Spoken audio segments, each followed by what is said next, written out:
guys! Welcome back again to my YouTube channel. It's me, Mutia Baliling, ang plantita ng Davao City. And hello guys! Today is January 6, 2021.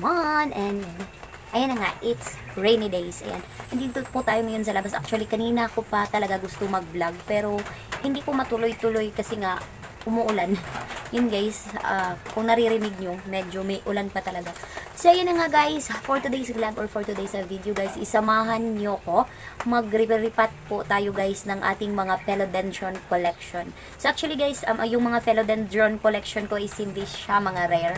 Kasi hindi natin afford yung rare. So yun na nga guys, nasa tawag nun, normal or ano, na philodendron, yung hindi as in rare, as in madali lang siyang hanapin. Kasi when we say rare, mahirap siya hanapin at mahal. So, itong nabili ko guys, or nabili namin is hindi naman siya gaano kamahal and hindi siya malalaki. So, ayun guys, maliliit pa yung mga philodendron na ito guys. So, yan. So, bago ang lahat, kung hindi ka pa nakasubscribe sa aking YouTube channel, ay huwag mong kalimutan na mag-subscribe, i-hit ang notification bell down below para notify ka pag may bago tayong upload na video. So, ayun guys, hindi ko na patatagalin to and let's get started. So, ayun na nga guys, let's start na. So, una sa ating list is this one. Ayan, tcharam! So, ayun guys, this is Philodendron squamiferum. So, ayun guys, hindi ko alam kung tama yung pagkabigas ko, pero this one is part of the Philodendron. So, ayun guys, medyo maliit pa siya.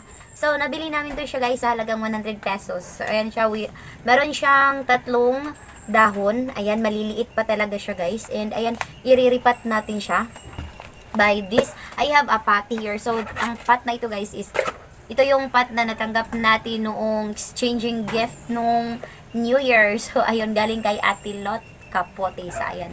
So, this one guys is, maganda siya. Maganda siya na pot kasi hindi siya gaanong kalaki. So, hindi siya maraming lupa ang kailangan. So, ayun na guys, ang dami ko lang sinasabi. Start na natin to siyang iripat. So, this is our first philodendron na iriripat. So, ayan. So, I have here a cocoa cubes or cocoa husk. Ayan siya. Pinaghalo-halo ko na yung cocoa husk, guys, and also the, cocoa cubes. And, I have here also the, so, ito, guys, this is not a garden soil, guys. Yung binili ko is garden soil, pero ito yung dumating. So, ayan. So, but it's okay. So, this one is parang yung sa, siya guys, sa kahoy, yung chinichinso, tapos yan yung, yun na nga, sirin, sa Bisaya, or bagaso, ayun, bagaso. So, ayan na siya guys, so, lalagay natin siya dito, so, tatanggalin ko muna to siya, yan, so, actually, yan, buhay na naman to siya guys, dito ko na lang siya ilagay guys, kasi, yun, di ba, sama na natin tong lupa dito guys. Yan yung lupa niya, super black. Yung lupa niya. Yan. So, ayan yung roots niya. Medyo maliit pa yung roots niya. And medyo nakakakaba. So, ayan guys, hindi ko na as in tatanggalan ng lupa kasi baka maano pa tayo. So, ito yung ating Philodendron squamiferum. Yan. First na philodendron natin of the year. Hindi naman year kasi ano na naman to siya. Last year pa to, 2020 pa. So ngayon ko lang siya naripat guys. Kasi yun nga walang time dati. So busy-busyhan yung lola nyo. So ayan na nga guys. This is our first philodendron squamiferum. And next ating philodendron na i-present sa inyo is this. Tcharam!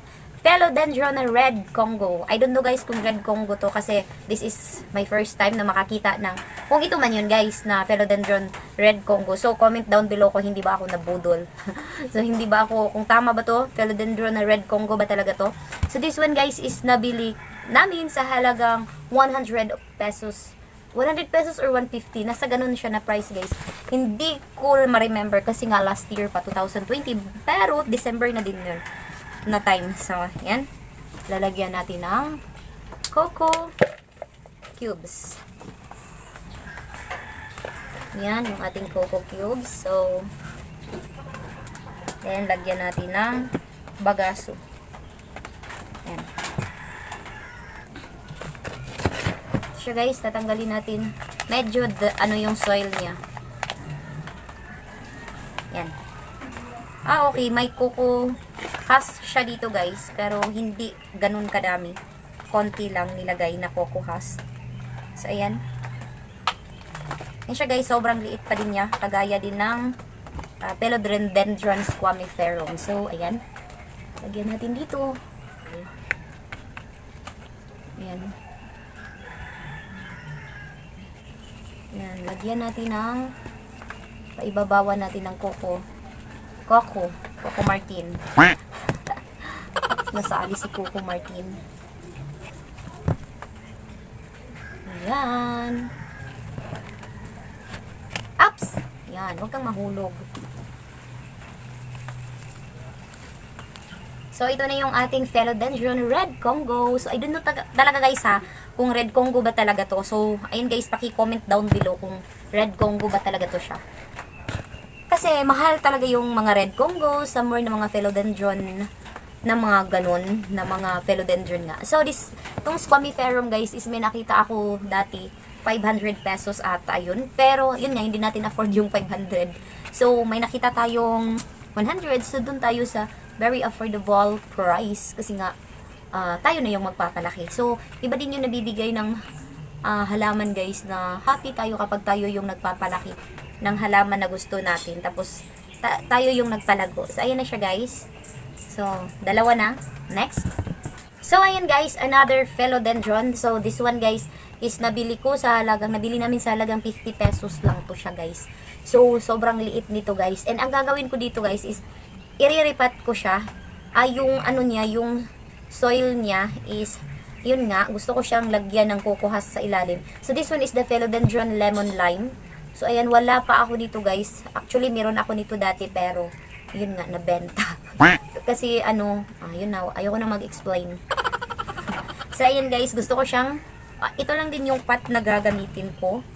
Or, yun nga, gagamitin ko kasi, wala tayong pot. Then, sayang din naman to siya guys. Then, ang lupa kasi na ito guys is, ayan, parang, hindi siya para sa Philodendron na lupa. So, ayan, lagyan natin ng coco husk.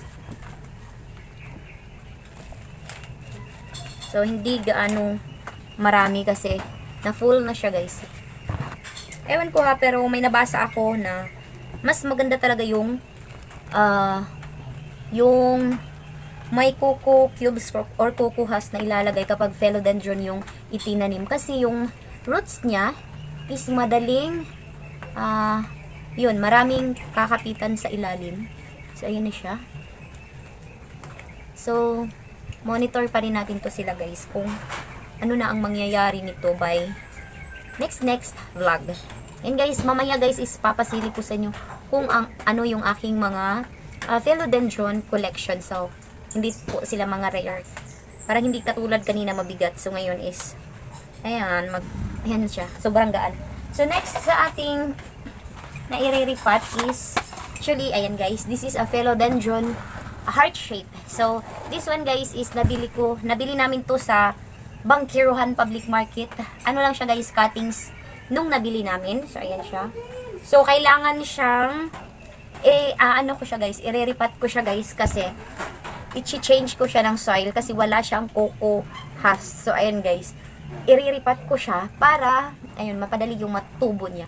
So, ayun, napakalaki nung leaves niya. Sabi nung, nabilhan namin is, Philodendron micans. Sabi niya ganun. Pero, sa tingin ko guys, nag-search ako, hindi siya Philodendron micans. Kasi ang laki ng leaves niya. Yung Philodendron micans guys is hindi gaano, meron din akong Philodendron micans, hindi gaano kalaki ang leaves niya. So, ayan, so dito ko na lang din na pot siya iriripat. Lalagyan ko lang siya ng coco husk. So, ayan, tatanggalin ko muna to siya.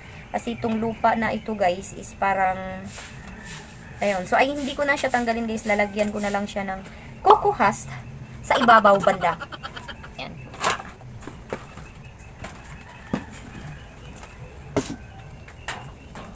Ayan, lalagyan ko na lang siya ng coco.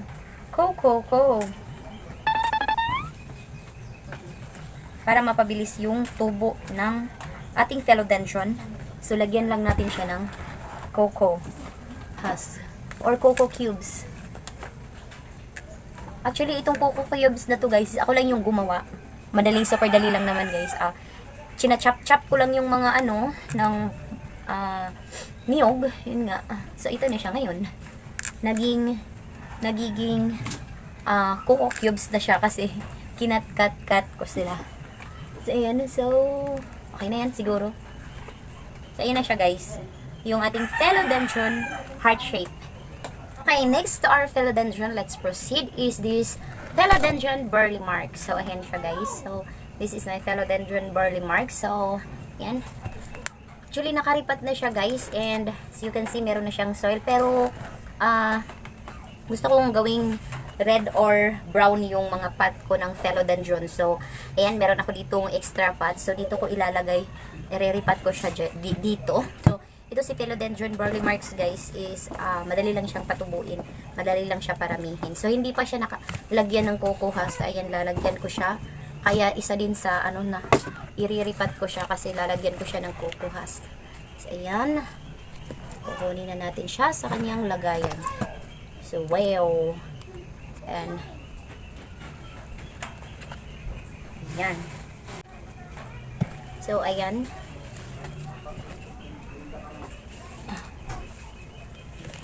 Lagyan natin ng konting soil. Itong soil na lang na ganito guys, ilagay natin. And also the coco husk sa ibabaw. Paubos na yung coco, ano ko guys. Hindi ko alam kung malalagyan pa ba yung iba. So, ayan.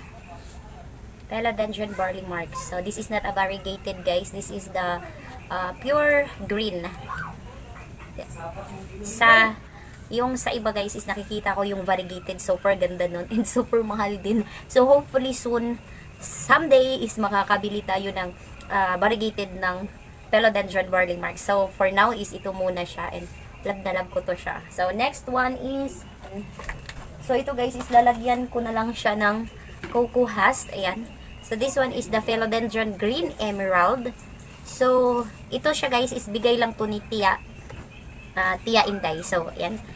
Kukunan ko lang siya ng konting lupa kasi medyo madaming lupa siya. So, lalagyan ko lang sa ibabaw ng coco husk. Hindi ko na as in galawin yung rootings niya sa ilalim. So, ayan. Oh. So, iba yung soil niya guys. Ano, parang soil talaga. Ano na siya guys, yung parang may buhangin, gano'n na soil. Matagal-tagal ko na din to nalipat dito guys, pero ayan siya, yung roots niya. Ayan siya. So actually, ayan, dyan, ilalagay muna natin siya dyan guys, kasi mahirap dapat siya bunutin. Yung lupa kasi guys, pangit yung lupa niya. Ayan.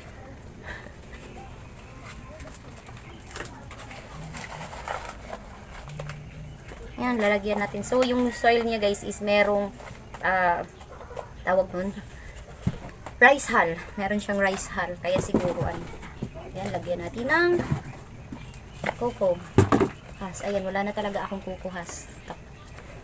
I think this is the last one naman din. And lagyan ng lupa sa ibabaw. Konti lang. Ayan, this is our philodendron green emerald. Ayan. So, hindi siya gaanong mabigat na guys. Sobrang ano na lang, gaan na lang. So, next one guys is I have here a philodendron temptation. So, ayan guys, since wala na nga akong pot, hanap na tayo ng pwedeng mabakanting pot dyan. Wala na talaga guys eh. Yan, balikan ko kayo later.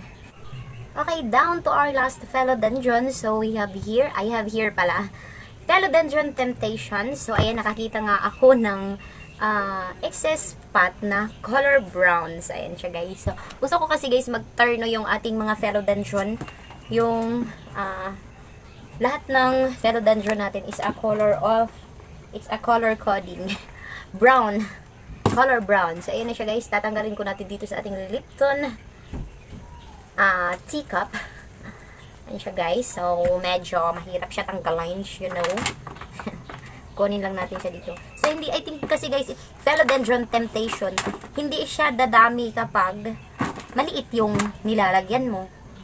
Kasi, parang, yun, yung roots niya is hindi nakakagalaw, kaya maano yung matagal siya lumaki kapag hindi natin nilalagyan ng, hindi natin siya ilalagay sa malaking lagayan. So, actually, itong Philodendron Temptation, guys, is kapag naglalash na to, so ayan, lagyan natin ng coco husk.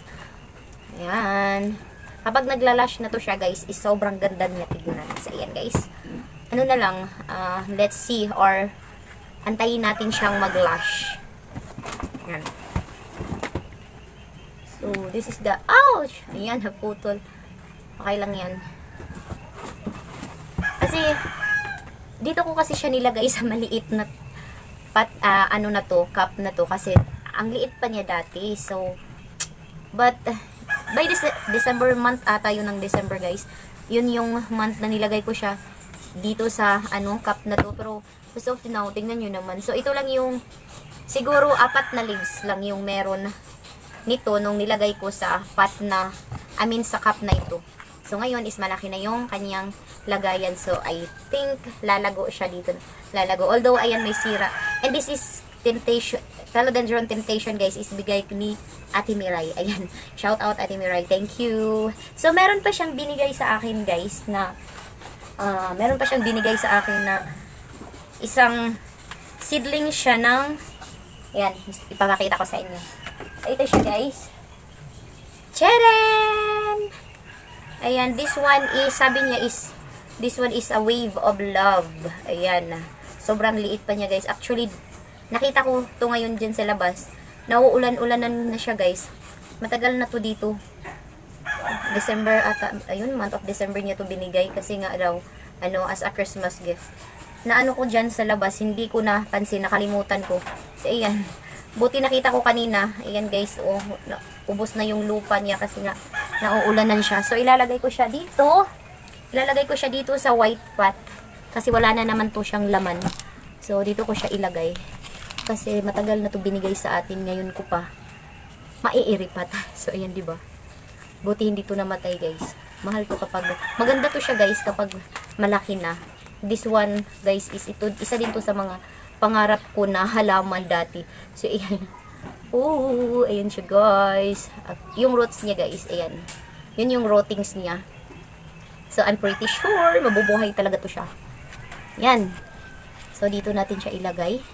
Sana lalago ka dito ng lalago. Lalaki ka ng lalaki. Wave of love, guys. This is from, this plant, guys, is from Ate Miray. Also, ayan, meron tayong Christmas gift sa kanya, wave of love. Alam niyo ba, guys, iba yung kapag bigay na halaman, yung parang aalagaan mo talaga. Kasi kapag nagtanong yung nagbigay, kumusta na yung binigay ko, alangan naman sabihin natin patay na, wala na hindi ba sayang, maano din yung nagbigay ay hindi mo inalagaan, siguro ganun. So, ayan, guys, dapat nating alagaan yung mga halaman na binibigay sa atin. So, ayan. So, that's why is andito siya ngayon. Tchadan! So, this is a wave of love. So, ayan, medyo sobrang liit kasi niya. Medyo mahaba-haba pa yung antayin natin kapag na makikita natin siyang maglalash or yung mga wave of love na gaganyan, guys. Medyo mahaba-haba pa yung aantayin natin. Pero actually, maganda din yung tayo yung nagpapalash ng halaman kesa dumating sa atin na lash na. Diba, guys? So, para malaman natin kung ano yung dapat gawin sa halaman, mas maganda din yung ganitong maliit pa, ikaw na yung nagpapalaki kasi makakabisado mo siya habang lumalaki. So, ayun na nga, guys. Ayun, wala na ba? And, meron nga palang isa. Muntik ko na siyang makalimutan. So, this one is, hindi ko muna siya iriripat, guys, kasi bago lang, hindi naman sa bago, by month of December, bili ko to siya, guys, 70 pesos per cuttings. Ayan, this is a Philodendron micans.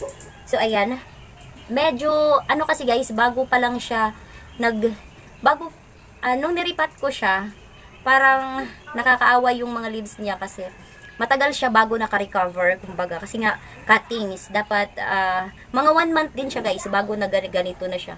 So, yan, hindi ko muna siya kukunin dito sa pot niya, pero someday, iriripat ko din siya into brown or, brown pot. So, ayan, pero sa ngayon, guys, hayaan ko muna siya dito kasi para, ayun, lalakas pa talaga siya. Kasi feeling ko, bago pa lang kasi talaga siya nag-ano guys eh. You know, yung mga leaves niya. Kasi curling, like this guys, curly pa siya. So, this one is, simula nung tinanim ko siya, pero I'm so happy guys. So, ayan, may paakyat na. Super ganda nito. This is one of my favorite philodendron. This is the Mycans philodendron. Ayan guys, so, ayan. So, ayun na nga guys, natapos din ako sa aking pagre-repat. And ayun guys, maraming salamat sa iyong panonood. Ayan, super dirty yung kamay natin. Yun po yung mga philodendron collection ko. Or yung aking, yun na nga guys. I have 8 varieties of philodendron. So, ayun na nga, meron, sana someday is makakapag-collect tayo na yung mga rare na philodendron. So, someday. So, ayun guys, pakakaabangan natin yun. Someday, somehow, somewhere out there. So, ayun na nga guys. So, again, maraming salamat sa iyong panunood. Again, it's me, Mutia Baliling. Kung hindi ka pa nakapag-subscribe sa aking YouTube channel, ay huwag mong kalimutan na mag-subscribe. I-click ang tiny bell button dyan sa baba para notify ka kapag may bago po akong video na upload. So, ayun na nga guys. Gusto kong i-present sa inyo ang aking philodendron collection. Just watch this. Bye-bye. And thank you. See you again on my next vlog. Babush!